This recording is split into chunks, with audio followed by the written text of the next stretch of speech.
அடுத்தது நாங்க இந்த 4 மதுஹப் ஆசிரியர்கள் பற்றி நாங்க படிக்கிறதுக்கு முன்னால எந்த அளவுக்கு ரசூல் ஸல்லல்லாஹு அலைஹி வஸல்லம் உடைய தொட்டு சஹாபாக்கள் தொட்டு இந்த 4 மதுஹப் ஆசிரியர்களுக்கு எப்படி ஃபிக்ஹ் வந்து சேர்ந்துங்கிற ஒரு ஒரு ஓட்டத்தை நாங்க இன்ஷா அல்லாஹ் பார்க்க வேண்டிய ஒரு தேவைப்பாடும் இருக்குது.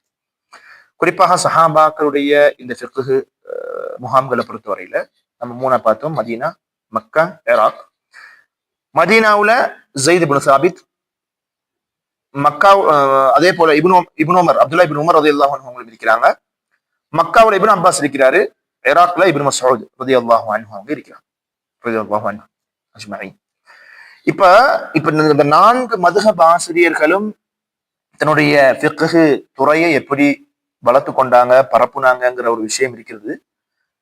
இப்ப நிறைய பேர் கருத்து இருக்குது என்னன்னா, குர்ஆன் சுன்னாங்கிறது தான் முக்கியமே தவிர மதுஹபுகள் முக்கியம் இல்லைன்ற ஒரு கருத்தும் இருக்குது, வாதம் இருக்குது.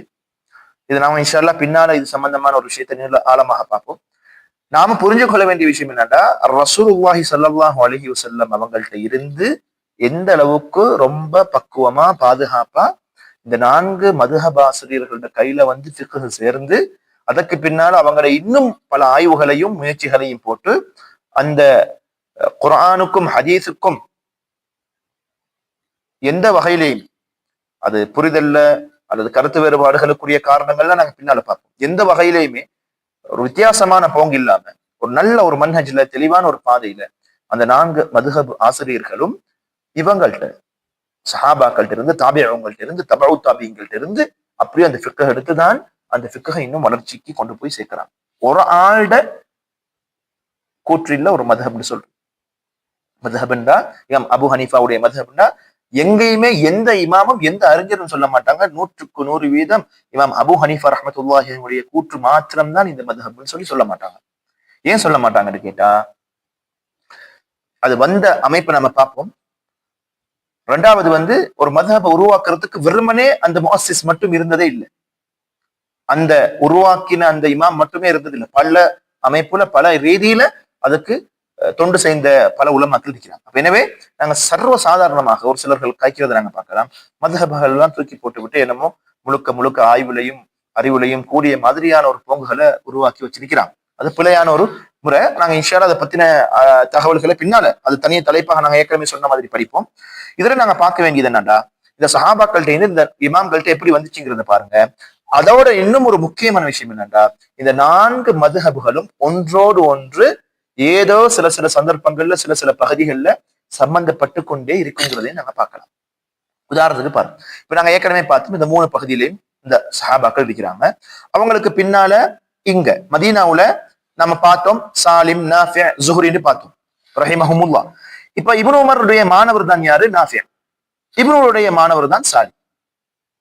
இந்த நாஃபியும் சாலிமும் சஹாபாக்களுக்கு பின்னால தாபிஈன்களுடைய காலத்துல ஃபிக்ஹ்க்கு தொண்டு செய்றாங்க. பின்னால இமாம் ஸுஹ்ரி ரஹ்மத்துல்லாஹி அலைஹி அவங்களும் வராங்க தாபிஈன்களுடைய காலத்துல.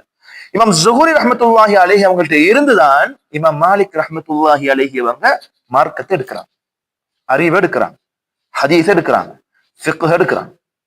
எனவே மதீனாவுல இருந்து இந்த 4 மதுஹப் ஆசிரியர்களையும் மிக முக்கியமாக டிரெக்டாக தொடர்பு படக்கூடிய இமாம் யாருன்னா இமாம் மாலிக் ரஹ்மத்துல்லாஹி அலைஹி. அதனால்தான் அவங்களுக்கு இமாமுல் மதீனா அல்லது தாருல் ஹிஜ்ரான்னு சொல்லுவாங்க. ஏண்டா இமாம் மாலிக்கு முன்னால ஸுஹ்ரி இருக்கிறாரு, இமாம் ஸுஹ்ரிக்கு முன்னால சாலிம் இருக்கிறாரு, இமாம் சாலிமுக்கு முன்னால இப்னு உமர் ரலியல்லாஹு அன்ஹு இருக்கிறார். இப்னு உமருடைய முழு அந்த அறிவும் தன்னுடைய மாணவர்களான சாலிம், ஸுஹ்ரி, அதுக்கு பின்னால இமாம் மாலிக். நீங்க ஹதீஸ் கலையில முஸ்தலஹ்ல படிச்சிருப்பீங்க, அஸஹுல் அஸானித்னு சொல்ற பகுதி வந்துச்சுன்னு சொன்னா மாலிக் அன் ஸுஹ்ரி அன் சாலிம் அன் இப்னு உமர், மாலிக் அன் நாஃபி அன் இப்னு உமர் சொல்லி வரும். இந்த பகுதிகள், இந்த இஸ்னாதுகள் வரும். அப்ப இதெல்லாம் மஸஹுல் அஸானித்னு சொல்லுவாங்க.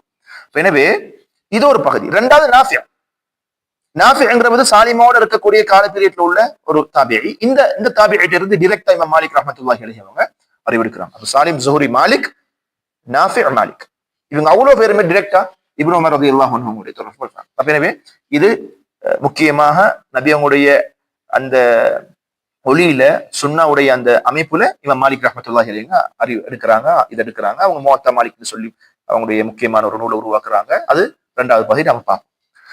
அடுத்தது இமாம் மாலிக் மாணவர் தான் இமாம் ஷாஃபி ரஹ்மத்துல்லாஹி அலைஹி. எனவே ஷாஃபி ரஹ்மத்துல்லாஹி அலைஹி அவங்களுடைய வரலாறுகள் படிச்சிருப்பீங்க. சின்ன வயசுல கிட்டத்தட்ட 10 வயசுலயே மௌத்தாவா அப்படியோ என்ன செய்யறாங்க, இமாம் மாலிக் ரஹ்மத்துல்லாஹி அலைஹி உங்களுக்கு படிச்சு காட்டுறாங்க, வாசிச்சு காட்டுறாங்க. அது பல விஷயங்கள் இருக்குது. நம்ம இன்ஷா அல்லாஹ் அதையும் நம்ம பின்னால பார்ப்போம். இமாம் ஷாஃபி ரஹ்மத்துல்லாஹி அலைஹி அவங்க மாலிக்குடைய உஸ்தாத், மாலிக்குடைய மாணவர். இமாம் மாலிக் டைரக்டா இப்னு உமரோட போற மாதிரி இமாம் ஷாஃபி ரஹ்மத்துல்லாஹி அலைஹி அவங்களும் தன்னுடைய மத்ஹபுக்கு மதீனா சார்ந்த என்னென்ன ஃபிக்ஹ் அணுகுமுறைகள் இருக்குதோ அதையும் கொண்டு வந்து சேர்க்கிறார். எப்படி இமாம் மாலிக் கிட்ட மதீனாவுடைய முழு அமைப்பும் இருக்குதோ, இமாம் ஷாஃபிஈ ரஹ்மத்துல்லாஹி அலைஹி மதீனாவுடைய அணுகுமுறைகளும் அந்த ஃபிக்ஹ் கலைகளும் இருக்கு. இமாம் ஷாஃபிக்கு கீழால் அஹ்மது இப்னு ஹம்பல் வராரு. இமாம் ஷாஃபிஈ மாலிக்குரிய அந்த மாணவ உஸ்தாத் தொடர்பு மாதிரி தான் இமாம் அஹ்மதும் ஷாஃபிஈயுமான்னு கேட்டா அறிஞர்கள் சொல்றாங்க அந்த அளவுக்கான தெளிவான ரொம்ப ஆழமான தொடர்பு மாணவன் உஸ்தாதாக இல்லை. ஆனா இமாம் அஹ்மது இப்னு ஹம்பல் நிறைய இமாம் ஷாஃபிட்ட இருந்து பிரயோசனம் அடைஞ்சிருக்கிறாரு. இமாம் ஷாஃபி ரஹ்மத்துல்லாஹி அலைஹி இவங்களும் இமாம் அஹ்மது இப்னு ஹம்பல் ரஹ்மத்துல்லாஹி அலைஹி இருந்து பிரயோசனம் அடைஞ்சிருக்கிறாங்க. கால ஓட்டத்துல இவங்க அஹ்மது இப்னு ஹம்பல் பின்னால வந்தவங்க இருந்தாலும் ஒரு சிலர்கள் அவங்க மாணவர்கள் தான் சொல்றாங்க. மாணவர்கள் தான் இமாம் மாலிக் ஷாஃபிஈ இவங்களுடைய அந்த அமைப்புல டீப்பான மாணவ உஸ்தாதான்னு கேட்டா அப்படி இல்லைங்கிறது தான் நிறைய அறிஞர்கள் சொல்றாங்க. அந்த வகையில இமாம் அஹ்மது இப்னு ஹம்பல்கிட்ட மதீனா சார்ந்த ஃபிக்ஹ் இருக்குது. மதீனாவுடைய ஃபிக்ஹ் என்னவோ அது இருக்கு. இப்போ ஒவ்வொரு கால பகுதியிலையும் சஹாபாக்கள் வெவ்வேறு இடங்களுக்கு போய்த்து தன்னுடைய தஅவா முறையை செஞ்சா ஒரு சில சஹாபாக்களுக்கு முழுமையான ஹதீஸில் கிடைச்சிருக்கும், ஒரு சில சஹாபாக்களுக்கு கிடைச்சிருக்காது. அவங்களோட அணுகுமுறை வேறையா இருக்கும், இவங்களோட அணுகுமுறை ஒரு சில இடங்கள்ல ஹதீஸ் இருக்கிறதால இவங்களுக்கு ரொம்ப லேசா இருக்கு. ஹதீஸ் இல்லாத இடத்துல அவங்க இஜ்திஹாத் செஞ்சு முயற்சி செஞ்சு ஆய்வு செஞ்சு தான் சில தீர்ப்புகளை கொடுப்பாங்க. எனவே இமாம் ஷாஃபிஈ இமாம் அஹ்மது இப்னு ஹம்பல் இரண்டு பேருக்குமே மாலிக் ரஹ்மத்துல்லாஹி அலைஹி மூலமாக மதீனாவுடைய அந்த ஃபிக்ஹ் துறை கிடைக்குது. இது ஒரு பகுதி. இப்ப மக்காக்கு வருவோம். மக்காக்கு இது அவ்வளவுமே மதீனா சம்பந்தப்பட்டது. மக்காக்கு நீங்க வந்தீங்கன்னு சொன்னா இப்னு அப்பாஸ் ரலியல்லாஹு அன்ஹு இருக்கிறாங்க. இப்னு அப்பாஸ் ரலியல்லாஹு அன்ஹுக்கு கீழால அம்ர் இப்னு தீனார் ரஹ்மத்துல்லாஹி அலைஹி வராங்க மாணவர். அதுக்கு அப்புறம் சுஃபியான் இப்னு உயைனா ரஹ்மத்துல்லாஹி அலைஹி வராங்க. இப்ப இந்த சுஃபியான் இப்னு உயைனா ரஹ்மத்துல்லாஹி அலைஹி மிக முக்கியமான ஒரு இமாம். எந்த அளவுக்கு இந்த மதுஹபுகள் பேசப்படுதோ அந்த அளவுக்கு பேசப்பட வேண்டிய ஒரு முக்கியமான இமாம்ங்கிறதாகத்தான் உலமாக்கள் சொல்றாங்க. ஆனா அவங்களுடைய அந்த இந்த மதுஹபுகள் இல்லாம போச்சுங்கிறது தான் வரலாறு. சுஃபியான் இப்னு உயைனா மூலமாக இமாம் ஷாஃபி ரஹ்மத்துல்லாஹி அலைஹி அவங்க ஃபிக்ஹ் எடுக்கிறாங்க. எனவே மதீனாவுல இமாம் மாலிக் மூலமாக எடுத்த இமாம் ஷாஃபிஈ ரஹ்மத்துல்லாஹி அலைஹி சுஃபியான் இப்னு உயைனா மூலமாக மக்காவுல உள்ள அந்த ஃபிக்ஹையும் எடுக்கிறாங்க. அதே மாதிரி இமாம் அஹ்மது இப்னு ஹம்பலும் சுஃபியான் இப்னு உயைனா ரஹ்மத்துல்லாஹி அலைஹி இருந்து மார்க்கத்தை எடுக்கிறாங்க, ஃபிக்ஹ் எடுக்கிறாங்க. எனவே இமாம் ஷாஃபிஈட்டையும் இமாம் அஹ்மது இப்னு ஹம்பல்ட்டையும் மதீனாவுடைய முறையும் இருக்குது, மக்காவுடைய முறையும் இருக்குது. அப்ப ரொம்ப ஒரு ஆழமான அணுகுமுறை கொண்டவர்களாக இவங்க திகழ்றதுல எந்த மாற்று கருத்தும் இல்லை. ஏன்னா இடங்களும் அறிவுகளும் தொடர்புகளும் விசாலமாக அது ஒட்டோவா அது ஒரு காமன் சென்ஸ்ல நாங்க யோசிச்சாலே அது புரியக்கூடிய ஒரு விஷயமாக இருக்கும். இமாம் ஷாஃபி ரஹ்மத்துல்லாஹி அதே மாதிரி இமாம் அபு ஹனீஃபாவுடையும் தொடர்பு படுறாங்கிறது தான் உண்மையான ஒரு வரலாறு. அது எப்படிங்கிறத நம்ம இராக்குக்கு வச்சு பார்க்கணும். மதீனாவுல பார்த்தோம், அது ஒரு தொடர்பு அப்படி அஹ்மது இப்னு ஹம்பல் மட்டும் வந்துச்சு. மக்காவுல சுஃபியான் இப்னு உயைனா இருந்து இமாம் ஷாஃபி இமாம் அஹ்மது இப்னு ஹம்பல் எடுக்கிறாங்க. பிறகு ஈராக்குக்கு வருவோம். சஹாபாக்கள்ல பகுதியில் நாங்க பார்த்தோம். ஈராக்ல இப்னு மஸ்ஊத் இருக்கிறாரு, அதுக்கு பின்னால அல்கமா நாங்க பார்த்தோம், அல்கமா இருக்கிறாரு. அதுக்கு பின்னால இப்ராஹிம் பார்த்தோம், இப்ராஹிம் நஹஇ இருக்கிறாரு. அதுக்கு பின்னால ஹம்மாத் பார்த்தோம், யார் உஸ்தாத்? இமாம் அபு ஹனீஃபா உஸ்தாத். அபு ஹனீஃபா உஸ்தாத் ஹம்மாத பார்த்தோம். பிறகு அபு ஹனீஃபா ரஹ்மத்துல்லாஹி அலைஹி இமாம் அபு ஹனீஃபா வராங்க. இது ஈராக்ல உள்ள பகுதி. இமாம் அபு ஹனீஃபா ரஹ்மத்துல்லாஹி அலைஹி அவங்க மக்காவோட மதீனாவோட சம்பந்தப்படுவாங்களான்னு கேட்டா இமாம் ஷாஃபிஈ இமாம் அஹ்மது இப்னு ஹம்பல் சம்பந்தப்படுறது மாதிரி சம்பந்தப்படவில்லை. ஆனா அவங்களோட மாணவர்களுடைய தொடர்பு இருக்கத்தான் செய்யுது. அதை நாம விரிவா பார்ப்போம். இமாம் அபு ஹனீஃபா ரஹ்மத்துல்லாஹி அலைஹி அவங்களுடைய மிக முக்கியமான 2 தோழர்கள் இருக்கிறாங்க. அபு யூசுப் காசி அபு யூசுப்னு சொல்லக்கூடியவரும், அதே போல முஹம்மது இப்னு ஹசன் அஷைபானி ரஹ்மத்துல்லாஹி அலைஹி அவங்க. இது 2 பேருமே முக்கியமான தோழர்கள், மாணவர்கள் என்கிறத தாண்டி தோழர்களாக. ஏன் அது தோழர்களாக சில உலமாக்கள் சாஹிபாகுன்னு எழுதுவாங்க. ஃபிக்ஹ்ல அவங்களுடைய முஸ்தலஹாத்துகள்ல சாஹிபாகுன்னு தான் எழுதுவாங்க. ஏன் எழுதுவாங்கன்னு கேட்டா மாணவர்களாக இருக்கலாம், ஓகே, ஆனால் அவங்க ஏன் தோழர்களாக இருக்கிறாங்கிறது நாங்க இன்ஷா அல்லாஹ் பின்வரக்கூடிய பகுதியில் பார்ப்போம். ஏன் அப்படி பாவிக்கிறாங்கன்னு சொல்லி. அப்ப அபு ஹனீஃபா ரஹ்மத்துல்லாஹி அலைஹி அவங்க முஹம்மது இப்னு ஹசன் ஷைபானி அவருக்கு உஸ்தாதா இருக்கிறார். இந்த முஹம்மது இப்னு ஹசன் ஷைபானி யாருண்டா சாதாரணமாக வெறுமனே ஈராக்ல அவர் அறிவு எடுத்துக்கொண்டோ அல்லது பக்தாதுல அவர் இருக்கக்கூடிய சந்தர்ப்பத்தில் எடுத்துக்கொண்டோ இல்லாம பகுதிகளுக்கு பிரயாணம் செய்கிறார். மதீனா மக்கா போன்ற பகுதிகளுக்கு போறார். அதன் மூலமாக இமாம் ஷாஃபிஈ ரஹ்மத்துல்லாஹி அலைஹி இமாம் மாலிக்கோட முகமது பின் ஹசன் ஷைபானி ரஹ்மத்துல்லாஹி அலைஹி தொடர்பு உள்ளவங்க. மாலிக் ரஹ்மத்துல்லாஹி அவங்க மதீனாவோட சம்பந்தப்படுறவங்க. இப்ப ஹசன் ஷைபானி இவர்தான் முழுக்க எல்லா மதுஹபுகளும் ஒன்றோடு ஒன்று ஏதோ ஒரு பகுதியில தொடர்பு உள்ளதுங்கிறதுக்கு மிக முக்கியமான ஒரு இமாமாக இருக்கிறார். இவர் மாலிக் ரஹ்மத்துல்லாஹி அலைஹி படிச்சிருக்கிறார். இவர் இமாம் ஷாஃபிஈக்கு பல அறிவுகளை கொடுத்திருக்கிறார். இமாம் ஷாஃபி ரஹ்மத்துல்லாஹி அலைஹி அவங்க முஹம்மது ஹசன் ஷைபானி படிச்சிருக்கிறாரு, பிரயோசனம் பெற்றிருக்கிறாரு, இஸ்திஃபாதா அடைஞ்சிருக்கிறாருங்கிறது தெரியும். அதே போல இதன் மூலமாக எங்களுக்கு புரிஞ்சு கொள்ள வேண்டிய விஷயம் என்னன்னு சொன்னா, இந்த முஹம்மது ஹசன் மூலமா ஷாஃபிஈ மாலிக் தொடர்பு வருது. இவங்களோட தொடர்பு இமாம் அபு ஹனீஃபாவோட தொடர்பு ஆகுது. ஆக மொத்தத்துல அபு ஹனீஃபாவுடைய அறிவு இமாம் ஷாஃபிஈக்கு கடத்தப்படுறது முஹம்மது பின் ஹசன் ஷைபானியார். அபு ஹனீஃபாவுடைய அந்த அறிவு இமாம் முஹம்மது பின் ஹசனுக்கு கடத்தப்பட்டாலும் அதே அறிவோடு இமாம் மாலிக் இருந்து முஹம்மது பின் ஹசன் அறிவெடுக்கிறார். இந்த அறிவுடைய தாக்கம் அபு ஹனீஃபா கிட்ட இருக்குதான்னு கேட்டா ரஹ்மத்துல்லாஹி அலைஹிம் அவங்கள்ட்டையும் அந்த மதுஹபுல இருக்குதுங்கிறது தான் ரொம்ப ஒரு உண்மையான ஒரு விஷயம். எனவே அன்புக்குரிய உலமாக்களே அல்லது ஆலிம்களே அல்லது முஅல்லிம்களே அல்லது மதரசால படிக்கக்கூடிய மாணவர்களே மாணவிகளே, சில அடிப்படை விஷயங்களை நாங்க புரிஞ்சு கொள்வதன் மூலமாக சாதாரணமான ஒரு விஷயமாக சில பேர் நினைச்சிருக்கலாம் மதுஹபுகள், ஆய்வுகள், இஜ்திஹாதாத்துகள். ஆனா இதெல்லாம் ரொம்ப ரொம்ப ரொம்ப ஆழமானது, ரொம்ப ஆழமான பிணைப்பு உள்ளதுங்கிறதுனால ரொம்ப தெளிவாக புரிஞ்சுக்கொள்ளலாம் இந்த மாதிரியான விஷயங்கள் மூலமாக. எனவே இதுதான் நாங்க எல்லா 4 மதுஹபுகளும் ஒன்றோடு ஒன்று தொடர்பு பட்டுதான் காணப்படுதுங்கிறதுக்குரிய மிக முக்கியமான ஒரு ஆதாரமாக இந்த பகுதியை நாங்க புரிஞ்சு கொள்ள முடியும்.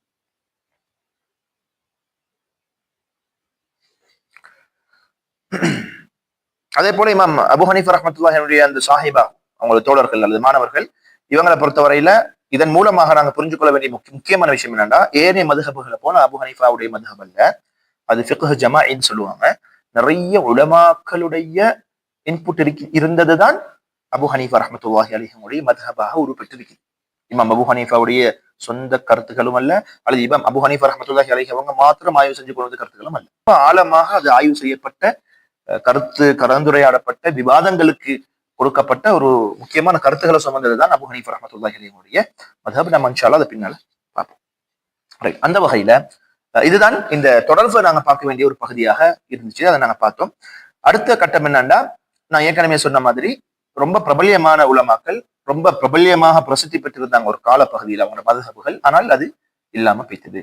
அந்த பட்டியல் யாருன்னு கேட்டா ஹசன் அல் பஸ்ரி, கூஃபாவுல இந்த பஸ்ராவுல இருக்கக்கூடிய, நம்ம ஏற்கனவே பார்த்தோம் பஸ்ரா பகுதிகளுக்கு முக்கியமான இமாம்களாக இருந்தாங்க. இவங்களுடைய மதுஹபு முக்கியமான ஒரு மதுஹபாக இருந்துச்சு. அடுத்து அவுசாஇ ரஹ்மத்துல்லாஹி அலைஹி அவங்க ஷாம் பகுதியை சார்ந்தவங்க. அவங்களோட முக்கியமான பல அமைப்புகள், பல ஃபத்வாக்கள் இருக்குது.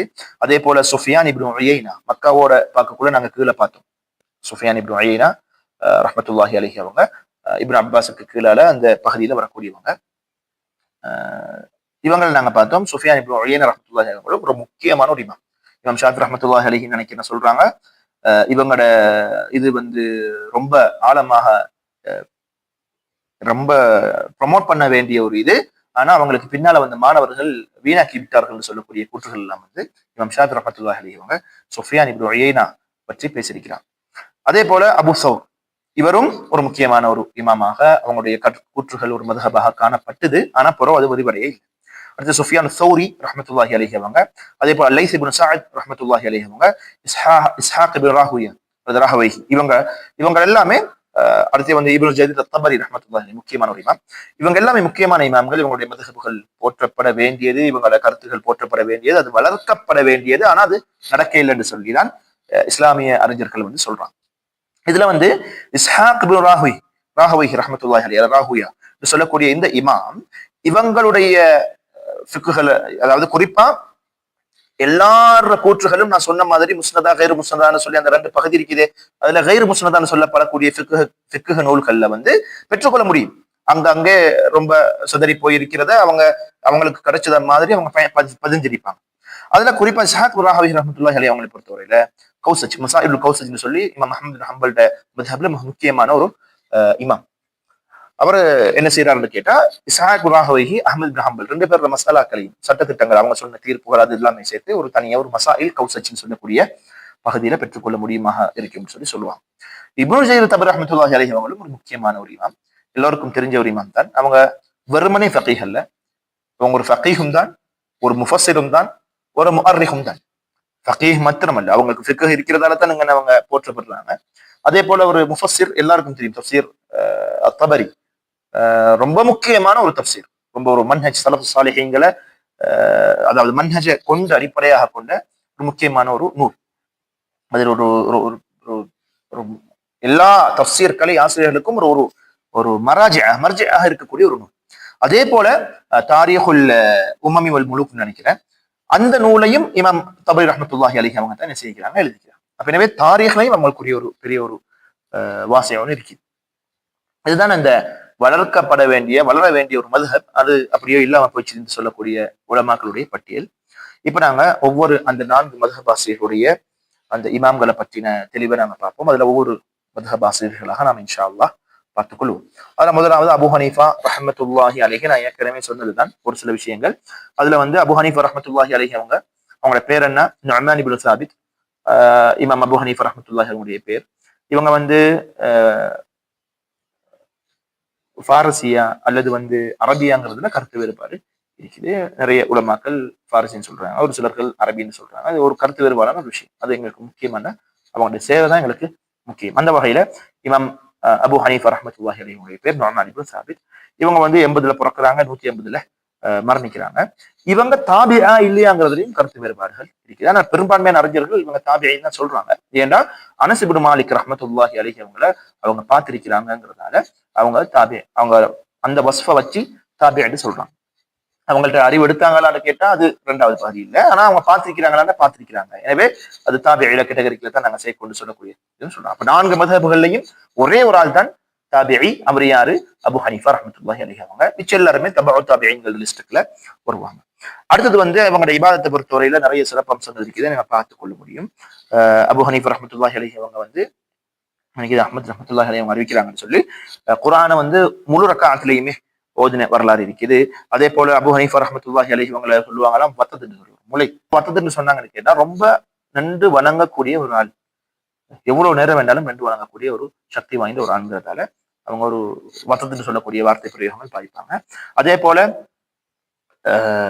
அபு ஹனீஃபா ரஹ்மத்துல்லாஹி அலைஹி ரொம்ப ஜுஹ்து தக்வா இபாதத்துல ரொம்ப திளைச்சவன். எப்பவுமே ஒரு இமாம் சமூகத்துல பெரும் ஒரு சொத்தாக அடையாளப்படுத்தப்படுறாங்க. வெறுமனே அவர்களுடைய அறிவு மாத்திரமல்ல, அறிவோட சேர்த்து அவங்களுடைய தக்குவா, அவங்களுடைய ஈமான், அவங்களுடைய இமாமத் எல்லாமே அங்க ஒரு ஒரு முக்கியத்துவம் செலுத்துறதாலதான் இந்த மாதிரியான அவங்களுக்குரிய அங்கீகாரம் கிடைக்கும். ரைட். 2வது அவங்களுடைய அறிவை பொறுத்தவரையில மாலிக் ரஹ்மத்துல்லாஹி அலைஹி அவங்கள்ட்ட அபு ஹனீஃபா ரஹ்மத்துல்லாஹி அலைஹி அவங்களை பத்தி பேசின பொழுது கேட்ட பொழுது சொல்றாங்க, ஒரு எப்படிப்பட்டவர் சொன்னா, ரஅய்து ரஜுலன் லவ் கல்லமக ஃபீ ஹாதிஹி ஸாரியா அன் யஜஅலஹா ذهبا லகாம பிஹுஜ்ஜதிஹி. அவர் இந்த குறிப்பா இந்த தூணை காட்டி சொல்றாங்க, அந்த தூண் தங்கம் அப்படின்னு நிறுவி நீங்க பேசுங்கன்னு சொன்னா நிச்சயமாக நிறுவி அது தங்கங்கிறத நம்ப வச்சிருவாங்க. அந்த அளவுக்கு ஒரு வாதாட்ட திறமை கொண்ட ஒரு மிக முக்கியமான ஒரு தன்மை அவர்கிட்ட அது இருந்துச்சுன்னு சொல்லுவாங்க. அது ஒரு அறிவுக்கு ஒரு மிக முக்கியமான ஒரு அமைப்பாக பார்க்கப்படுது. இப்னு முபாரக் ரஹ்மத்துல்லாஹி அலைஹி சொல்றாங்க, அபு ஹனீஃபா அஃப்கஹுன் நாஸ், அவங்கதான் சமூகத்துல மிக மிக மிக ரொம்ப அறிஞ்ச ஃபிக்ஹ் தாரி அப்படின்னு சொல்லுவாங்க. எனவே இமாம் அபு ஹனீஃபாவுடைய அறிவு மிக முக்கியமானது, பிரபலமானது, விசாலமானதுங்கிறது நாங்க பார்க்கலாம். 2வது கட்டம் தான் இந்த மதுஹப் அபு ஹனீஃபா ரஹ்மத்துல்லாஹி அலைஹி அவங்களுடைய மதுஹபு எப்படி தோற்றம் பெற்று ஸ்ட்ராங் ஆகி ஒழுங்குபடுத்தப்பட்டு நல்ல ஒரு ஸ்டேபிளா இருக்குங்கிறதுக்குரிய அமைப்புல நாங்க இந்த பகுதியை நாங்க பார்ப்போம். இதை பொறுத்தவரையில இமாம் அஹ்மத் பின் ஹம்பல் ரஹ்மத்துல்லாஹியுடைய மதுஹபை 3 கட்டமா பிரிப்பாங்க. அதுல ஒன்று உருவாக்கம், அது கிட்டத்தட்ட 204 வரைக்கும் இருந்துச்சு. 2வது பரப்புதல், அதாவது அதுல பாப்புலாரிட்டி மக்கள் மயப்படுத்தப்பட்டது கிட்டத்தட்ட 810 வரைக்கும் அது நடந்துச்சு. 204ல இருந்து 810 வரைக்கும் அது பரப்பப்பட்ட அல்லது கொண்டு போய் சேர்க்கப்பட்ட வரலாறுகள் இருக்குது. அதே போல இஸ்திக்ரார், அது ஒரு நிலை பெற்ற ஒரு காலமும் இருக்குது. 810க்கு பிறகு அது இமாம் ஹனஃபி மதுஹப்ங்கிறது ஒரு நிலை பெற்ற ஒரு மதுஹபாக மாறுது. அதுல தோற்றத்தை பொறுத்தவரையில 204 வரைக்கும் நடந்த பகுதியை பார்த்தா அதுல யார் பங்கெல்லாம் இருக்குதுண்டா, அபு ஹனீஃபா ரஹ்மத்துல்லாஹி அலைஹி, அபு யூசுப் நான் ஏற்கனவே சொன்ன அவங்களோட சாஹிப், அடுத்து முஹம்மது இப்னு ஹசன் ஷைபானி அவங்களோட சாஹிப்ல இன்னொரு ஆள், அடுத்து ஜஃபர் இப்னு ஹுதைப் அவரும் முக்கியமான ஒரு மாணவர், ஹசன் இப்னு ஜியாத் அவரும் முக்கியமான ஒரு மாணவர். இவங்களோட பங்கு தான் முதல் பகுதி. இவங்களோட பங்கு தான் முதல் பகுதி. இவங்க முழுக்க முழுக்க உருவாக்குற நூல் தான் அல் அஸ்ல் என்று சொல்லக்கூடிய மிக முக்கியமான ஹனஃபி மதுஹபுடைய பேசிக் நூல். அசல் இன்னொரு பேர் சொல்லுவாங்க, மப்சூத்னு சொல்லுவாங்க. இதை யாரு கொண்டு வந்து உருவாக்கினது, ததுவீன் பண்ணதுன்னு கேட்டா முஹம்மது இப்னுல் ஹசன் அஷ்-ஷைபானி ரஹ்மத்துல்லாஹி அலைஹி. இவங்களோட தரப்புல கொண்டு வந்து கட்டுனாங்களா அப்படின்னு கேட்டா அப்படி இல்லை.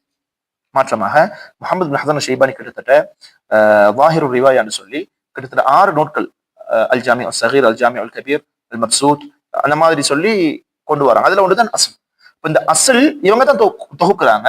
இவங்க தொகுக்கிறது முழுக்க முழுக்க எப்படி தொகுக்குறாங்கன்னு கேட்டா இமாம் அஹ்மது இப்னு ஹம்பல் ரஹ்மத்துல்லாஹி அலைஹி அவங்க மாத்திரம் இல்லாம அபு யூசுப், முஹம்மது ஜஃபர் இப்னு ஹுதைல் இவங்க எல்லாமே சேர்ந்து ஒரு கூற்றாக தொகுக்குறாங்க. இந்த கூற்று எங்க இங்க இருக்கிறாங்கன்னு கேட்டா இமாம் அபு ஹனீஃபா ரஹ்மத்துல்லாஹி அலைஹி தனியா ஒரு நூல் எங்கேயுமே கோர்வு செய்யல. அல் ஃபிக்ஹுல் அக்பர்னு சொல்லுவாங்க, அது அகீதா சார்ந்த நூல். ஃபிக்ஹுல இமாம் அபு ஹனீஃபா ஒரு நூல் கோர்வு செஞ்சு இந்த தந்திருக்கிறாங்கன்னு சொல்ல முடியாது. ஏனென்று சொன்னால் இமாம் அபு ஹனீஃபா ரஹ்மத்துல்லாஹி அவங்களுடைய மத்ஹப் எப்படி கோர்க்கப்பட்டதுன்னா, இமாம் அபு ஹனீஃபா ரஹ்மத்துல்லாஹ் மஜ்லிஸ்ல இருப்பாங்க. அந்த மஜ்லிஸுக்கு மாணவர்கள் மாத்திரமல்ல, பெரும் பெரும் தலை சிறந்த உலமாக்கள், அந்த காலத்தில் அறியப்பட்ட உலமாக்கள் படையெடுத்து வருவாங்க, வந்து மஜ்லிஸ்ல கொண்டுவாங்க. மஜ்லிஸ்ல அமர்ந்து ஒரு மசாலாவை, ஒரு ஃபிக்ஹ் சட்டத்தை போடுவார் இமாம் அபு ஹனீஃபா ரஹ்மத்துல்லாஹி அலைஹி அவங்க. அதுல அபு யூசுப் உங்களோட கருத்து என்ன, ஹசன் உங்களோட கருத்து என்ன அப்படின்னு சொல்லி ஒவ்வொரு இமாம்களை பார்த்து அவங்க என்ன செய்வாங்க, அபிப்பிராயங்களை கேட்பாங்க. ஒரு ஆள் ஒரு கருத்தை சொல்லுவாரு, அந்த கருத்து பிழையா சரியாங்கிறது அலசி ஆராயப்பட்டு அதுக்குரிய ரத்து மறுப்பு கொடுக்கப்பட்டு அந்த அவங்களோட மஜ்லிஸ்லயே அதெல்லாம் நடக்கும்.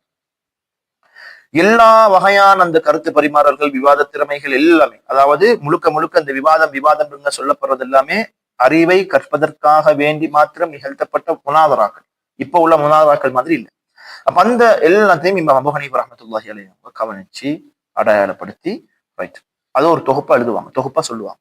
என்ன தொகுப்பா சொல்லுவாங்க, ரைட் இதுதான் இந்த சட்டத்துல இதுதான், இந்த மசாலாவோட இதுதான், இதுக்கு இதுதான் மறுப்பு, இதுதான் மறுப்பு, இதுக்குரிய நியாயங்கள் இதுதான் சொல்லி அது ஒரு தொகுப்பா கொடுப்பாங்க. இந்த தொகுப்புகள் தான் இந்த ஹசன் இப்னு முஹம்மது இப்னு ஹசன் அஷ்-ஷைபானி ரஹ்மத்துல்லாஹி அலைஹி அவங்க எல்லாமே உருவாக்கி எழுதுறாங்க.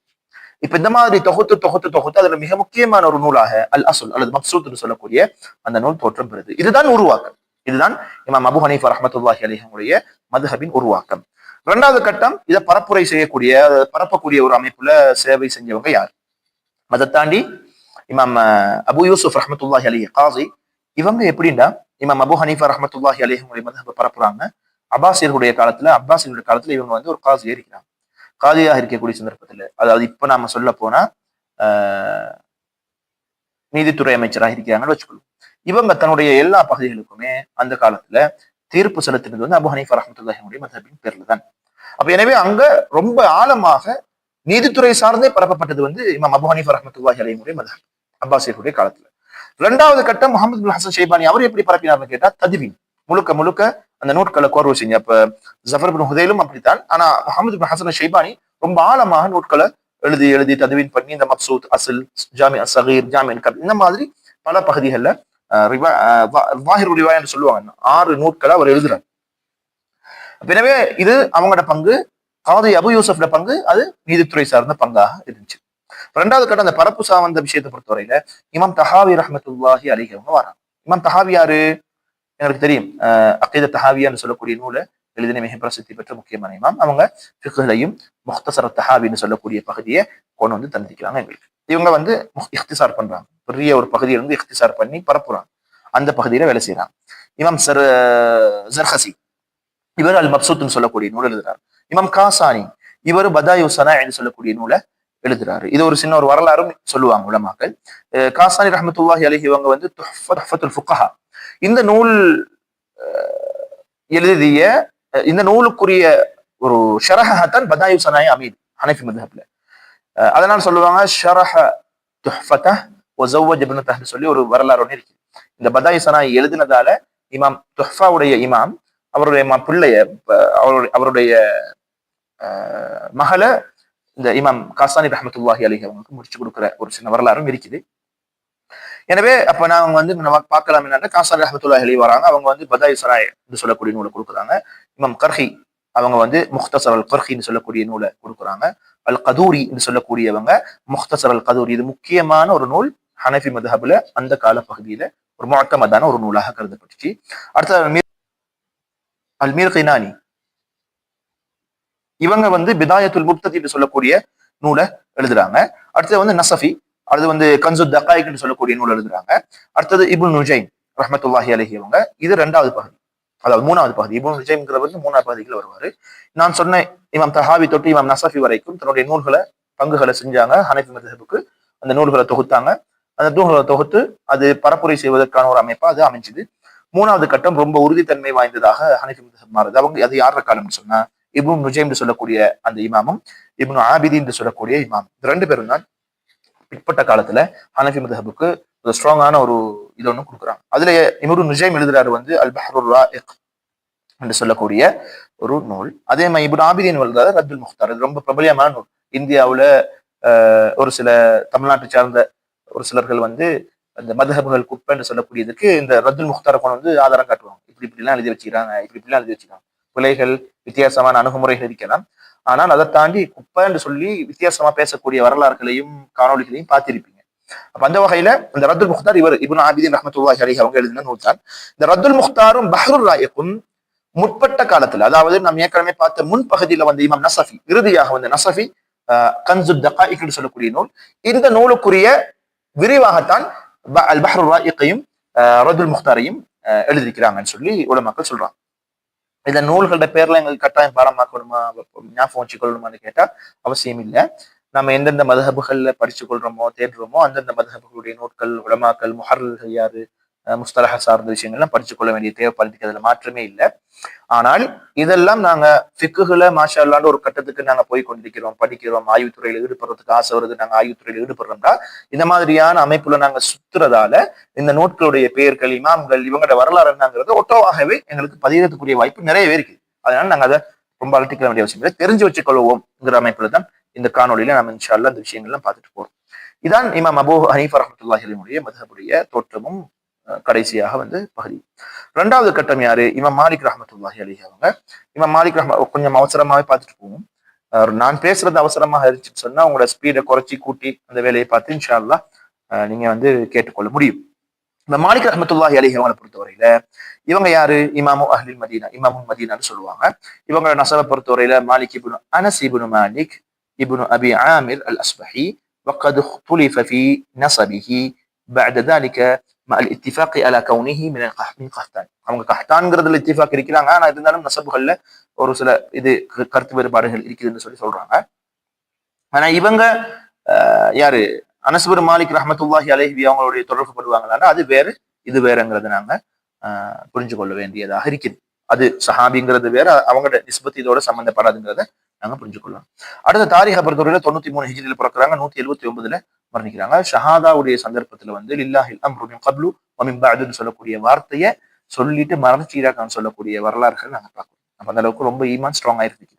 அடுத்தது இபாதத் தக்வா பொறுத்தவரையில அவங்களோட சகோதரிட்ட கேட்கிறாங்க இமாம் மாலிக்கை பத்தி. அவங்க சொல்றாங்க அவங்க வீட்டுல அவங்களுக்கு என்ன வேலை? முஸ்ஹஃப் மட்டும்தான் வேலை, ஓதுறது மட்டும்தான் வேலைன்னு சொல்லி சொல்லுவாங்க. அதே போல அவங்களோட இப்னு வஹப் சொல்லக்கூடிய மாணவர் அவர் இமாம் அபூ ஹனீஃபா இமாம் மாலிக் ரஹ்மத்துல்லாஹி அலைஹி வந்து நிறைய லா அதிரின்ற வார்த்தையை பாய்ப்பாங்க. அதை நான் எழுதியே இந்த லௌஹா என்ற ஏடுகள் வந்து நிறைஞ்சிக்குது, ஆனா நான் அதை எழுதும் என்று சொல்லி சொல்லுவாங்க.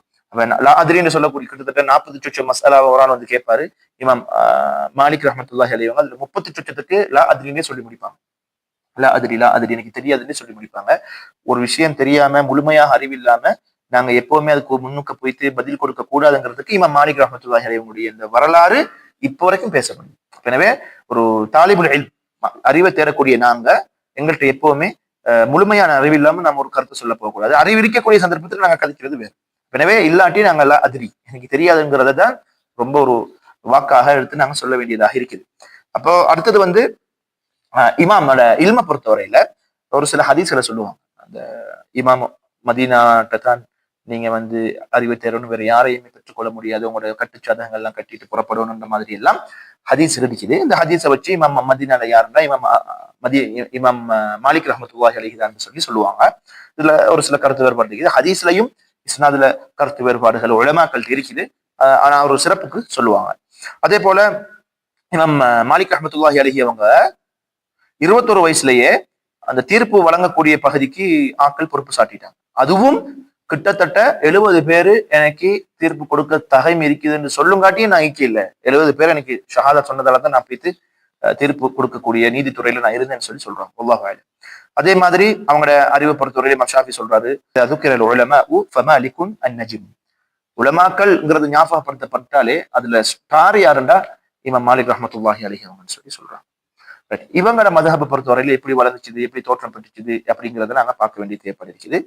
அதை பொறுத்தவரையில இவங்களையும் 3 கட்டமாக பிரிக்கிறாங்க. உருவாக்கம், அது கொஞ்சம் கொஞ்சமா பரப்பப்பட்டது, அதே போல ஸ்ட்ராங்காக மாறியது. இந்த உருவாக்கத்தை பொறுத்தவரையில இதுல யாரு மெயின் பகுதியில பங்கு வகிச்சிருக்கிறாங்கிறது ஒரு பகுதி.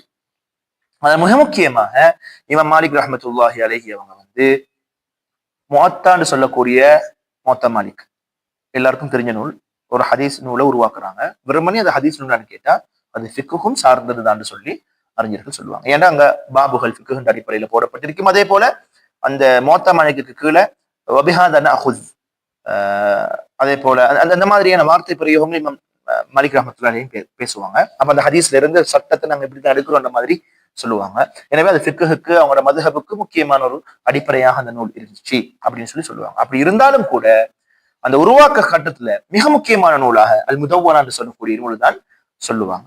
இந்த முதவ்வனாங்கிறது தான் அந்த உருவாக்க கட்டத்துல இப்ப வரைக்கும் தான் நான் உருவாக்க கட்டத்துல மிக முக்கியமான ஒரு ஸ்ட்ராங்கான ஒரு ஆழமான ஒரு நூலாக கருதப்படுது. இதுக்கு யாரு பங்கு வச்சிருக்கிறாங்கன்னா இப்னு காசிம், அஸத் இப்னுல் ஃபுராத், ஸஹ்னூன் சொல்லக்கூடிய 3 அறிஞர்கள் வந்து அந்த முதவ்வனா என்று சொல்லக்கூடிய நூலுக்கு பங்குகளை கொடுத்திருக்கிறாங்க.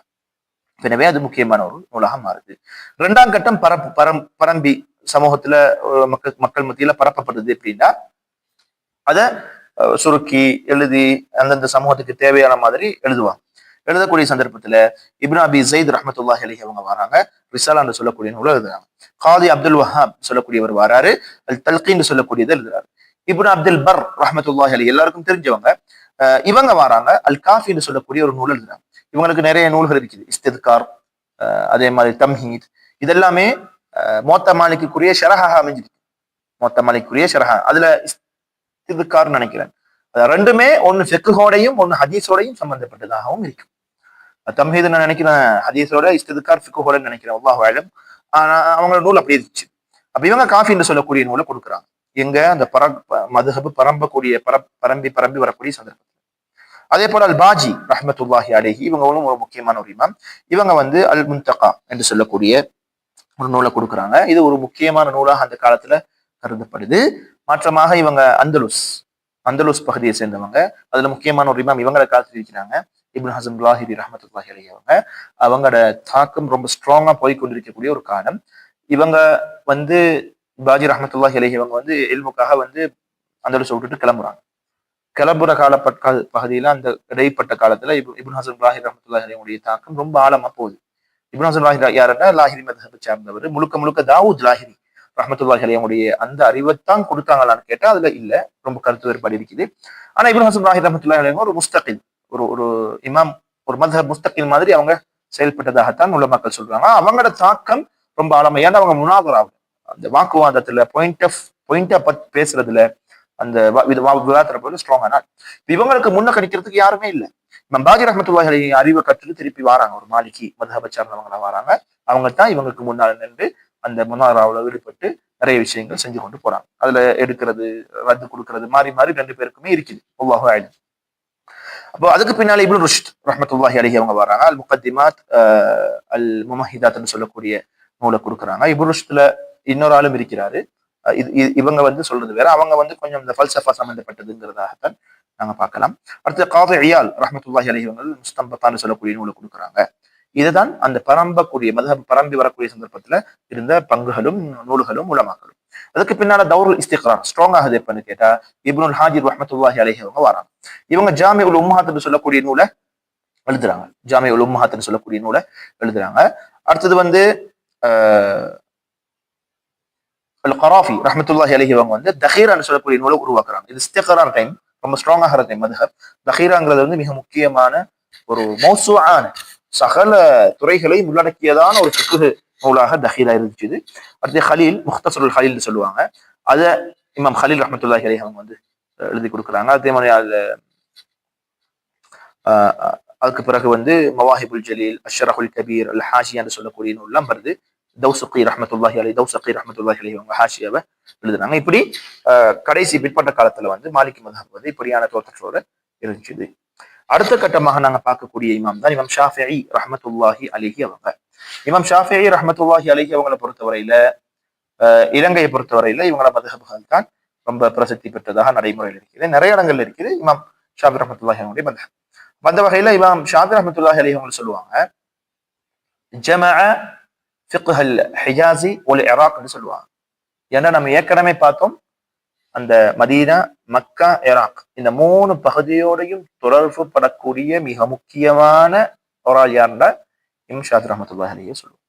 ஏன்னா மதீனாவுல அப்படியே இமாம் மாலிக் ரஹமத்துல்லாஹி மூலமாக அறிவெடுக்கிறாங்க, மக்காவுல சுஃபியான் இப்னு உயைனா மூலமாக அறிவெடுக்கிறாங்க, இராக்ல இமாம் அபு ஹனீஃபாவுடைய மாணவர் அல்லது சாஹிப் முஹம்மது இப்னுல் ஹசன் ஷைபானி மூலமாகவும் எடுக்கிறாங்க. நிறைய பகுதிகளில் இருந்து எடுத்த ஒரு மிக முக்கியமான ஒரு இமாமாக இவங்க பார்க்கப்படுறாங்க. அதனால ரொம்ப பெரிய ஒரு தகலுன்னும் இமாம் ஷாஃபி ரஹ்மத்துல்லாஹி அலைஹி அவங்களுக்கு இருக்குது. இயற்கையிலேயே அவங்க ரொம்ப ஒரு தேர்ச்சி பெற்ற ஒரு முக்கியமான ஒரு இமாம். அதே மாதிரி ரொம்ப ஸ்ட்ராங்கான புத்தி கொண்ட ஒரு இமாம்ங்கிறதாக பல அறிஞர்கள் சொல்லக்கூடியதை நாங்கள் பார்க்கணும். அந்த வகையில இவங்க நசபை பொறுத்தவரையில முஹம்மது இப்னு இத்ரீஸ் ஷாஃபிஈ ரஹ்மத்துல்லாஹி அலைஹி அவங்க இவங்கள நசபு தான் இமாம் நபி ஸல்லல்லாஹு அலைஹி வஸல்லம் அவங்களுடைய பாட்டனாரான அப்து மனாஃபோட ஜாயிண்ட் ஆகக்கூடிய ஒரு நசப். இவங்க குரஷி, முத்தலிபி இவங்களுக்கு நிஸ்பத் இருக்குது. எனவே இமாம் ஷாஃபி ரஹ்மத்துல்லாஹி அலைஹி டிரெக்டர் ரசூலுல்லாஹ்வுடையும் நசபுல தொடர்பு படுறாங்க. தாரீக பொறுத்தவரையில 150 அவங்க காசாவுல பிறக்கிறாங்க பலஸ்தீன். 204 அவங்க மரணிக்கிறாங்க, மிஸ்ர்ல மரணிக்கிறாங்க. மக்காக்கு போனாங்க, மதீனாக்கு போனாங்க, பகதாதுக்கு போனாங்க, எல்லா இடத்துக்கும் மிஸ்ருக்கு மௌத்தாகிறாங்கன்னா மிஸ்ருக்கும் போயிருக்கிறாங்க. எனவே எல்லா பகுதிக்கும் அறிவை தேடி பயணிச்சிருக்கிறாங்கிறத நாங்க புரிஞ்சுக்கொள்ள முடியும். இபாதத்தை பொறுத்தவரையில குரான்ல ரமதானுடைய காலத்துல குரானை பொறுத்தவரையில அவங்க வந்து கிட்டத்தட்ட 60 ஹத்மா முடிப்பாங்கன்னு சொல்லி சில ரிவாயத்துகள் இருக்கு. ரபி இப்னு சுலைமானி அவங்களோட மாணவரே அதை சொல்றாரு. அதே போல ஒன்னு எழுதுவாங்க, ஒன்னு இபாதத்தை செய்வாங்க, ஒண்ணுல தூங்குவாங்க. 3 பகுதியை பிரிச்சு கொள்வாங்கன்னு சொல்லி இமாம் இபாதத்தை பொறுத்தவரையில நிறைய நீங்க பார்த்துக்கொள்ள படிக்கக்கொள்ள ஏழுமானதா இருக்கும். நம்ம ஷார்ட்டா சில விஷயங்களை பார்த்தோம். எல்மை பொறுத்தவரையில இவங்க குரானை 7 வயசுலயே படமாக்குனாங்க. மோத்த மாலிக் நான் ஏற்கனவே சொன்ன மாதிரி 10 வயசுலயே என்ன செஞ்சாங்க, இமாம் மாலிக்கு அறிவிச்சு காட்டியிருக்கிறாங்க. இமாம் முஸ்லிம் இப்னு ஹாலித் என்று சொல்லக்கூடியவர் வந்து இமாம் ஷாஃபி ரஹ்மத்துல்லாஹி அலைஹி அவங்களுக்கு ஃபத்துவா வழங்குவதற்கான அனுமதியை 15 வயசுல கொடுத்திருக்கிறாங்க. ரெண்டாவது வந்து இப்னு உயைனா சொல்றாரு, சுஃபியான் இப்னு உயைனா ரஹ்மத்துல்லாஹி அலைஹி அவங்க அஷ்ஷாஃபிஈ அஃதலு அஹ்லி ஸமானி, அவங்களோட காலத்துல அவங்க தான் ரொம்ப பிரசித்தி பெற்ற சிறந்தவங்கன்னு சொல்றாங்க. ரொம்ப நிறைய வருது, நாம இதோட முடிச்சுக்கணும். அடுத்த பகுதி என்னன்னா ஷாஃபி மத்ஹப் எப்படி தோற்றம், உருவாக்கம், பரப்பப்பட்டது, அதே மாதிரி ஸ்ட்ராங்காக அது சம்பந்தமானது. இதுல 4 கட்டங்களை இமாம் ஷாஃபி ரஹ்மத்துல்லாஹி அலைஹி மத்ஹபுக்கு சொல்லுவாங்க. 1 தௌரு தஅசீஸ் உருவாக்கம், 2வது தௌருல் நுஷூஇ வல் இன்திஷார் அது பரவினது, 3வது தௌரு தஹரீர் அது வந்து ஒழுங்குபடுத்தப்பட்டு ஸ்ட்ராங் ஆகிற கட்டம், 4வது தௌரு தஹரீர் அஸ்ஸானி பில் மத்ஹப் 2வது தடவையும் ஒழுங்குபடுத்தப்பட்டு அது ஸ்ட்ராங் பண்ண. 4 கட்டம் இங்க இமாம் ஷாஃபி ரஹ்மத்துல்லாஹி அலைஹி அவருடைய இருக்கு. அதுக்கு முன்னால இன்னொரு விஷயத்தை நாங்க புரிஞ்சு கொள்ளணும். ஷாஃபி ரஹ்மத்துல்லாஹி அலைஹி அவங்களுக்கு அல் மத்ஹப் அல் கதீம், மத்ஹப் அல் ஜதீத் அல்லது அல் கவுல் கதீம், அல் கவுல் ஜதீத் என்று சொல்லி 2 பகுதியை சொல்லுவாங்க. கவுல் கதீம் சொன்னா பக்தாதுல இருக்கக்கூடிய சந்தர்ப்பத்துல கூறியது, கவுல் ஜதீத் சொன்னா மிஸ்ர்ல இருக்கக்கூடிய சந்தர்ப்பத்துல கூறியதாக உலமாக்கள் சொல்லுவாங்க. இப்ப அப்படின்னா கவுல் கதீம்ல உள்ளது எல்லாத்தையும் இல்லாமக்கிட்டாங்களா இமாம் ஷாஃபி ரஹ்மத்துல்லாஹி அலைஹின்னா? அப்படி இல்லை, சில பகுதிகள் மாற்றப்பட்டிருக்குது. அவங்களுக்கு அறிவு கிடைக்கிறது, ஹதீது கிடைக்கிறது, ஆய்வு கிடைக்கிறது, ஆய்வுல உள்ள சில முடிவுகள் இதெல்லாம் மாற்றப்படும். அதனால பக்தாதுல இருக்கக்கூடிய சந்தர்ப்பத்துல சொன்ன கூற்றுக்கு முழுக்க மாற்றமானதுங்கிறதாக நாங்க சொல்ல முடியாது, ஒரு சில பகுதிகள். எனவேதான் மிஸ்ர்ல இருக்கக்கூடிய இமாம் ஷாஃபி ரஹ்மத்துல்லாஹி அலைஹி அவங்க சொல்லக்கூடிய கருத்துகள் அதுதான் ஜதீதாக இருந்ததாம் கூட, அது மாத்திரமல்ல அதுதான் ஷாஃபி ஃபிக்ஹ்ல வந்து முஅத்தமதாக கருதப்பட்டுச்சு. அதுலதான் ரிசாலா, அடுத்தது போன்ற கிதாபுகள்லாம் வந்து அந்த ஜதீத் அடிப்படையாக வச்சு எழுதப்பட்டதாகத்தான் உலமாக்கள் சொல்றாங்க. அப்ப அந்த வகையில அதை நாங்க புரிஞ்சு கொள்ள வேண்டியதாக இருக்குது. இப்ப மத்ஹபை பொறுத்தவரையில, உருவாக்கத்தை பொறுத்தவரையில இமாம் ஷாஃபி ரஹ்மத்துல்லாஹி அலைஹி அவங்க, இமாம் புவைத்தி, ரபீ அல் முராதி, அல் முஸனி இந்த 4 பேருடைய பங்களிப்பும் உருவாக்கத்துக்கு. அதுல சிறப்பம்சம் என்னன்னு சொன்னா இமாம் ஷாஃபி ரஹ்மத்துல்லாஹி அலைஹி அவங்க ஃபிக்ஹ் சார்ந்து அவங்க 4 மதுஹப் ஆசிரியர்களையும் இவங்க மாத்திரம்தான் நூலாக எழுதி பங்கு கொடுத்திருக்கிறாங்க. தன்னுடைய மதுஹபுக்கு ஒரு நூலை எழுதி அவங்களுடைய பங்கை கொடுத்தது வந்து இமாம் ஷாஃபி ரஹ்மத்துல்லாஹி அலைஹி மட்டும். என்ன நூல்?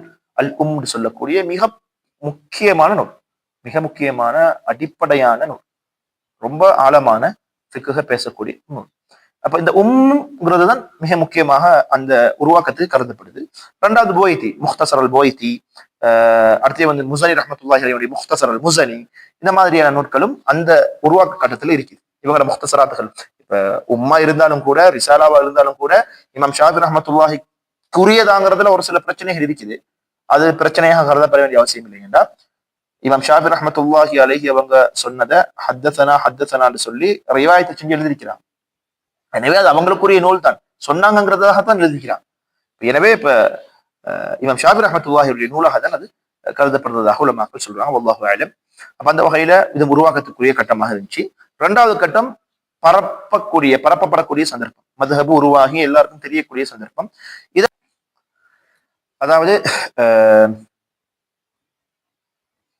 இப்னு சுரைஜ்னு சொல்லக்கூடியவர் வராரு, கஃபால் என்று சொல்லக்கூடியவங்க வராங்க. இவங்க கபீர் ஷாஷி, அஸ்ஸபீர் உல் மர்வசின்னு சொல்லக்கூடிய அமைப்புல குராசானியங்கள் சொன்னா இப்ப ஈராக் சம்பந்தப்பட்ட பகுதி, இவங்களுக்குரிய முறையிலையும் எழுதிக்கிறாங்க. ரெண்டாவது வந்து அல் இஸ்ஃபராயினி ரஹ்மத்துல்லாஹி அலைஹி அவங்க எழுதின நூல் வந்து ஈராக் சமூகத்துக்கு ஏற்ற மாதிரியான அமைப்புலையும் எழுதிக்கிறாங்க. இப்படி பரப்புரை செய்யக்கூடிய அமைப்புல வந்தாங்க. அதாவது அவங்களோட மதஹப பரப்பக்கூடிய அமைப்புல நிறைய கருத்துக்களை, நிறைய ஃபிக்ஹ் சட்டங்களை அப்படி எழுதியிருக்கிறாங்க. அடுத்தது மாவர்தி ரஹ்மத்துல்லாஹி அலைஹி அல் ஹாபில் கபீர் நினைக்கிறேன், அல் ஹாபி இருக்குதுல ஹாபில் கபீர், அந்த நூல் எழுதியிருக்கிறாங்க. இமாமுல் ஹரமீன், இவங்க யாரு? நிஹாயத்துல் மத்லப் எழுதினாங்க இமாமுல் ஹரமீன் ஜுவைனி ரஹ்மத்துல்லாஹி அலைஹி அவங்க. அடுத்து ஷீராசி அல் முஹத்தப்னு சொல்லக்கூடிய நூல் எழுதுறாங்க. முஹத்தப் நாங்க படிச்சிருக்கிறோம், எப்படி நாங்க பாக்குறோம், இப்ப மஜ்மூஆ படிக்கிறோம் பாக்குறோம், அதுக்குரிய முஹத்தபுக்குரிய ஷரஹாத்தான் மஜ்மூஆ அமைந்திருக்குது. அதுல இமாம் நவவி, இமாம் சுக்கி, இமாம் முத்திஐ என்று சொல்லக்கூடிய 3 பேர் அதை எழுதிக்கிறாங்க மஜ்மூஆ. அதுக்குரிய அது வந்து ஷீராசி ரஹ்மத்துல்லாஹி அலைஹி அவங்களுடைய முஹத்தபுடைய ஷரஹாக இருக்கு. அடுத்த மாதிரி அல் கஸாலி ரஹ்மத்துல்லாஹி அலைஹி அவங்க அல் வசீத்னு சொல்லக்கூடிய நூல், இவங்க வந்து சில நூல்கள் எழுதியிருக்கிறாங்க. வசீத் இதுல குறிப்பிடப்பட்டிருக்கக்கூடிய நூல் வந்து வசீத். இது வந்து அந்த பரப்பப்பட்ட சந்தர்ப்பத்தில் மிக முக்கியமான நூலாக இருக்குது. அடுத்தது வந்து தௌரு தஹரீர், அதாவது ஒழுங்குபடுத்தப்பட்ட ஒரு காலப்பகுதி. இதுல ராஃபிஇ, நவவி ரஹ்மத்துல்லாஹி அலைஹி அவங்க 2 பேரும் இருக்கிறாங்க. நம்ம ஃபிக்ஹ் படிச்சிருப்போம் மദ്രസാக்கள்ல. அந்த உம்தா சந்தர்ப்பத்துல கூட அந்த தர்ஜீஹ் பண்ணக்கூடிய சந்தர்ப்பத்துல ராஃபி, நவவி ரஹ்மத்துல்லாஹி அலைஹி 2 பேரும் முக்கியமானவங்க எல்லாம் படிச்சிருப்போம். அவங்க தான் இது ராஃபிஇ, நவவி. ராஃபி ரஹ்மத்துல்லாஹி அலைஹி முஹர்ரர் எழுதுறாங்க. நவவி ரஹ்மத்துல்லாஹி அலைஹி மின்ஹாஜு தாலிபின் எழுதுறாங்க. மின்ஹாஜு தாலிபின்ங்கிறது வந்து மிக மிக முக்கியமான ஒரு நூலாக இதுவரைக்கும் கருதப்பட்டு அது படிப்பிக்கப்பட்டு நிறைய மദ്രസാக்கள்ல போடப்பட்டிருக்கக்கூடியதாக நான் பார்க்கிறோம். அதுக்கு பின்னால 2வது கட்ட ஒழுங்கமைப்புலையும் இஸ்திக்ரார்லையும் இமாம் இப்னு ஹஜர் அல் ஹைத்தமி ரஹ்மத்துல்லாஹி அலைஹி அவங்களும் அர்-ரமலி ரஹ்மத்துல்லாஹி அலைஹி அவங்களும் வராங்க. எப்படி முன்னால ராஃபிஇ, நவவி இருந்தாங்களோ அதே மாதிரி இப்னு ஹஜரும், அடுத்தது வந்து ரமலியும். இப்னு ஹஜர் அஸ்கலானி அல்ல, இப்னு ஹஜர் ஹைத்தமி பிற்பட்ட காலத்துல வந்தாங்க. இப்னு ஹஜர் அல் ஹைத்தமி ரஹ்மத்துல்லாஹி அலைஹி துஹ்ஃபத்துல் முஹ்தாஜ் எழுதுறாங்க. இப்னு ஹஜர் இமாம் ரமலி ரஹ்மத்துல்லாஹி அலைஹி நிஹாயத்துல் முஹ்தாஜ் எழுதுறாங்க. ரெண்டுமே மின்ஹாஜுடைய ஷரஹ் தான்.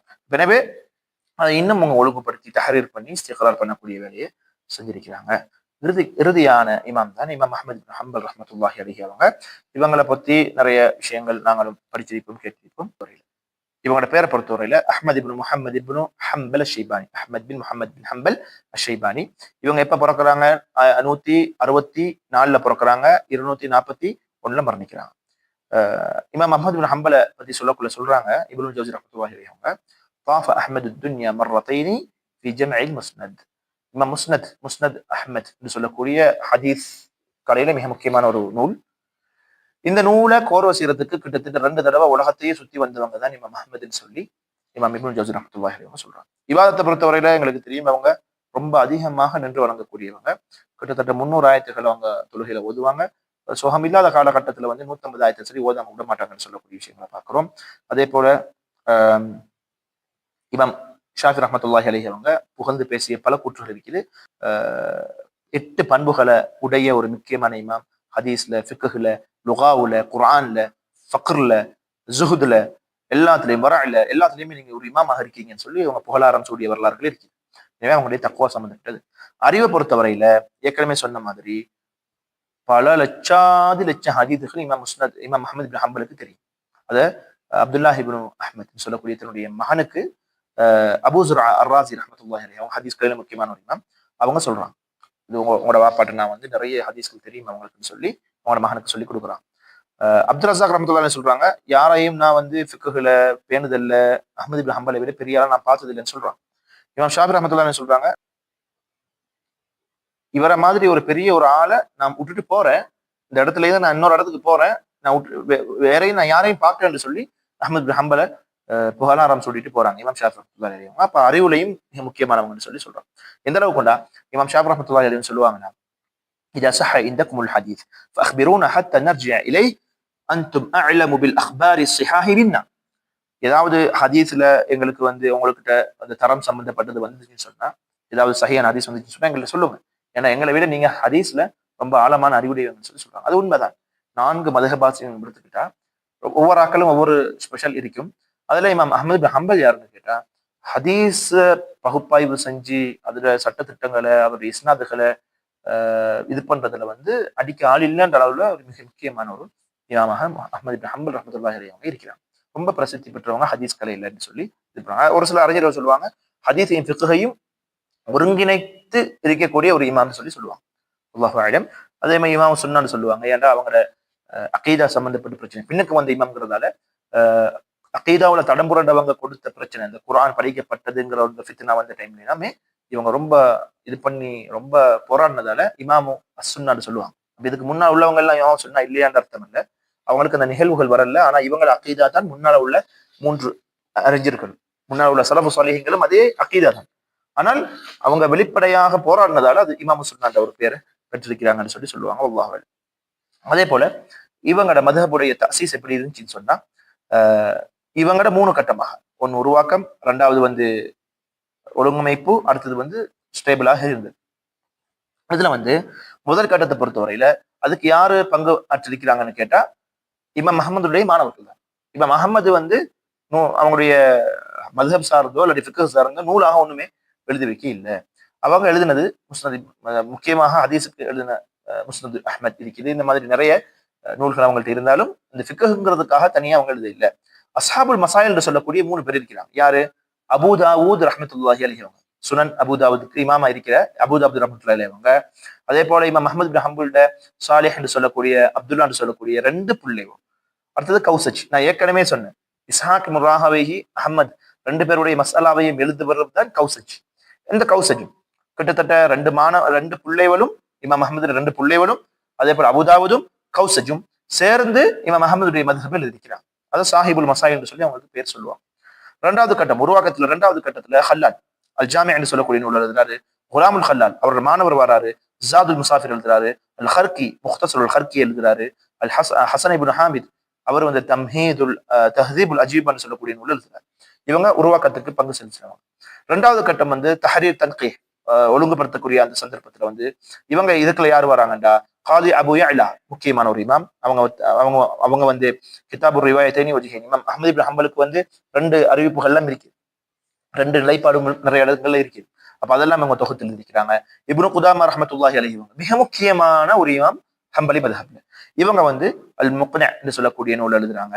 இப்னு தைமியா ரஹ்மத்துல்லாஹி அலைஹி அவங்க அல் முஹர்ரர் எழுதுறாங்க. இப்னு தைமியான்னு சொல்லக்கூடியவர் யாருண்டா, மஜ்துத்தீன் இப்னு தைமியா. மஜ்துத்தீன் இப்னு தைமியா யாருண்டா, அப்துல் ஹலீம் இப்னு தைமியாவுடைய வாப்பா.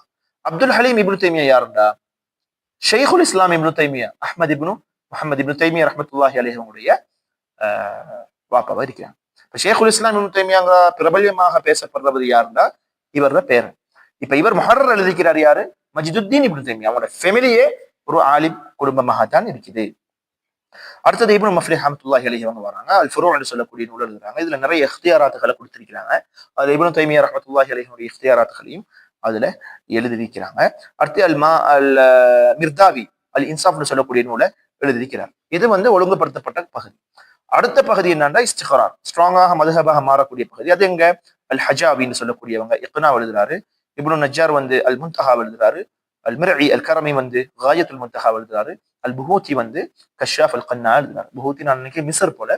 இவர் வந்து கஷாஃப் அல் கன்னா எழுதுற மாதிரி நிறைய தலீல், நான் நினைக்கிறேன் இந்த ரவுத் முர்பின்னு சொல்லக்கூடிய அந்த நூல், இது சவுதியை பொறுத்தவரையில் பெரிய எல்லா ஜாமியாக்கள்லையுமே அது நூலாக படிச்சு கொடுக்கப்படுது. ஒரு ஒரு முக்கியமான ஒரு நூலாக ஃபிக்ஹ்ல. அதே மாதிரி நிறைய இடத்துல தலீலு தாலிப்னு சொல்லக்கூடிய நூலும் சவுதியில படிச்சு கொடுக்குறாங்க. நம்ம நாட்டை பொறுத்தவரையில ஷாஃபி மத்ஹப்ல வந்து சஃபீனத்துன் நஜா, ஃபத்ஹுல் கரீப், இஆனா, அடுத்து வந்து முஸ்தலஹ் அந்த ஷரஹுல் மஹல்லி, மின்ஹாஜ் தாலிப் என்று சொல்லி அந்த பகுதி போகும். ஒரு சில இடங்கள்ல இஆனாக்கு பதிலாக அல் ஃபிக்ஹுல் மன்ஹஜி, அப்ப தலீலோட இருக்கக்கூடிய அந்த ஃபிக்ஹ போடுவாங்க. அந்த மாதிரி நம்ம நாட்டில் இருக்குது. இங்க ஹம்பலி மத்ஹப்ங்கிறதால சவுதியில நடக்கக்கூடிய விஷயங்கள் நான் பார்க்கலாம். அதுல ரவுது முர்பியா போடுவாங்க, தலீலு தாலிப போடுவாங்க. எல்லாமே ஜாதுல் முஸ்தக்னின்னு சொல்லக்கூடிய அந்த நூல்ல இருந்து வந்த நூல்களாகத்தான் இருக்குது. அப்ப எனவே இதுதான் இந்த இமாம் அஹ்மத் பின் ஹம்பல் ரஹ்மத்துல்லாஹி அலைஹி அவங்களுடைய மத்ஹபுடைய தோற்றமும் வளர்ச்சியும் அந்த ஸ்ட்ராங்கான காலப்பகுதி.